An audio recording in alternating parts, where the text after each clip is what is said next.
Üdvözlök mindenkit, én Totak vagyok, és máma híreket fogunk hallani a GTA 5-ről. A GTA 5-öt 2011. novemberében jelentette be a Rockstar Games, azaz a régi DMA Design. A játék a Grand Theft Auto sorozat 5. részeként fog belépni gépeinkbe, és a Grand Theft Auto San Andreas után a Los Santos nevű városba fogunk visszatérni, ahol a hegyvidékeken, a tanyavilágba és a tengerparton is randalírozhatunk. 3 főhősünk lesz, Michael, Trevor és Franklin. Michael egy 40-es évei végén járó, néhaj bankrabló, akinek a felesége hamar elkölti a pénzét. Trevor egy volt veterán, aki drogfüggő és könnyen bajba kerül. Franklin egy luxus autókereskedésbe dolgozik Los Santosba. Most már nem piti bűnözők leszünk, hanem mostantól már egész nagy bankrablásokat fogunk végrehajtani, sőt, akár drámákat is csinálhatunk, ha a küldetést azt kívánja. Pénzt költhetünk, bár ingatlanokat ebbe a részbe már nem vettünk. A szereplők között könnyen lépkedhetünk egy újfajta rendszerrel, amit a Rockstar Games még nem árult el, hogy mi lesz az.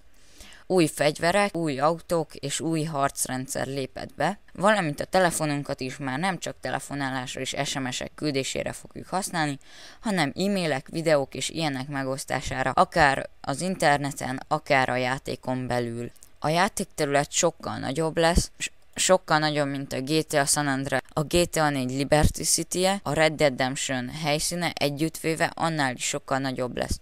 Reméljük, ez nem nagyzolás terén, hanem tényleg igaz lesz. A Rockstar Games végjegye szerint szinte biztos, hogy minden a legapróbb részletig ki lesz dolgozva, akár a városban, akár az óceán mélyétől kezdve a hegycsúcsokig. A játéktérben belül különböző emberek, járművek, autók, motorok, vadok, biciklik, hajók, jetskik, helikopterek és repülők találhatók. Valószínűleg a GTA 4 férájából is át fognak térni egyes szereplők, de nem olyanok, mint Nico vagy Roman. A játék 2013. szeptember 17-ére fog hamarosan érkezni, de sajnos csak PS3, Xbox-ra fog megjelenni. A PC-s verzió jelenleg még nem biztos, hogy mikor jelenik meg, valószínűleg fél évet várni, mint ahogy a GTA 4 PC-s verziójára. Egyéb változtatások: a Rage, azaz a Rockstar Advanced Game Engine, amin a GTA 4 futott grafikai motor, továbbfejlesztett változata fog belekerülni a GTA 5-be. Elsősorban a shader modell és a látóhatár is nagyobb lesz, mint az előző részekben. A fizikát tekintve szintén lesznek újítások. Például az autók tapadásán